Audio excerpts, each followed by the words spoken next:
yenn saa yi ngay dégg sénégalais yi naan la tension moom boo ci bëggee mucc da ngay maytu garabu tension ndax boo ko jëlee sa feebaru tension du wér te da nga koy naan sa géeru dund ak affaire yooyu noonu maa ngi leen di nuyu bu baax te di leen jaajëfal ci seen teewaay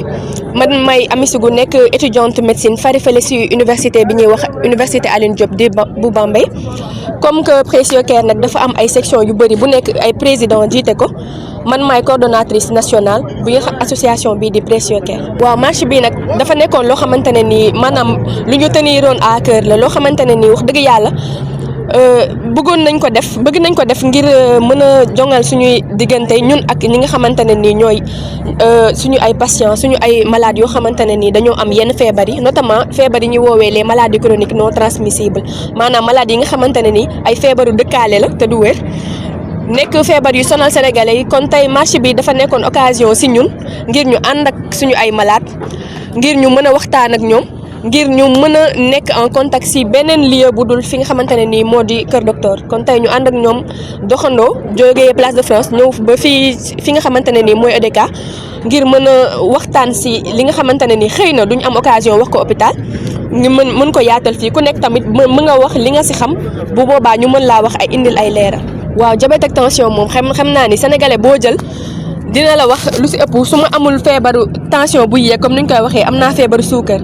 te fii ku nekk soo ko amul xëy na sa ay parents sa ay mbokk am nañ ko wala boog sa ay dëkkandoo donc farata la ci ñun ku nekk daal di xam feebar yooyu noonu ngir xëy na ngëm-ngëm yi ñu ci am wala boo ko xalaat yi ñu ci am ndax yenn saa yi ngay dégg sénégalais yi naan la tension moom boo ci bëggee mucc da ngay maytu garabu tension ndax boo ko jëlee sa feebaru tension du wér te da nga koy naan sa géeru dund ak affaire yooyu noonu ak da lay indil yenn feebar yi ñu naan da lay néewal kàttan alors que loolu yëpp day nekk ay ngëm-ngëm yoo xamante ne ni xëy na moo tax feebar bi di gën a law fii nga xamante ne nii moo di suñu réew te tamit xëy na tamit moo tax ñu ko am mu leen di jural yenn complications yi kon tey marche bi daal occasion la ngir ñu mën a yaatal ci feebar yoo nga xamante ne nii dëgg-dëgg mooy feebaru sénégalais muy diabète ak tension. Oui, pour la marche qu'on a organisée aujourd'hui, c'est vrai que c'est la première édition et c'est la première fois qu'on organise une activité de ce genre ici à Thiès, même au niveau du Sénégal. Et l'important, c'était juste d'être en contact avec les patients parce que, comme vous l'avez remarqué, au Sénégal, les seuls contacts que les médecins, les étudiants en médecine ont avec les patients, c'est seulement à l'hôpital. Donc, pour créer plus d'affinité et en même temps lancer notre projet Précieux Care Patient et revenir sur notre projet Yété aussi, c'est pourquoi on a organisé cette marche et ça a été réussi. Donc, pour les projets que Précieux Care a, ça peut constituer une encyclopédie parce qu'en fait, Précieux Care est constitué de beaucoup de projets. Il y a le projet Yété qui, comme son nom l'indique, c'est pour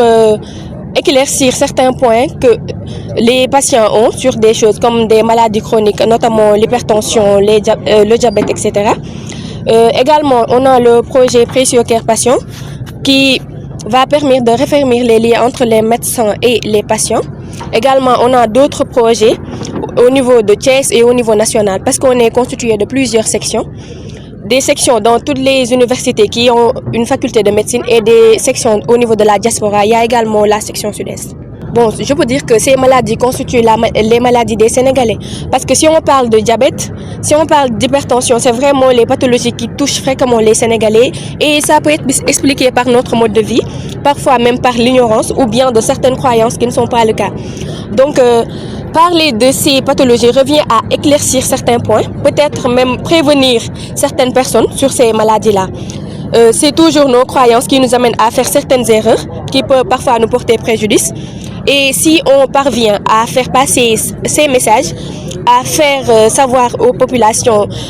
que certaines croyances qu'on a de ces pathologies n'est pas toujours le cas, c'est vraiment une très bonne chose pour lutter contre ces maladies-là.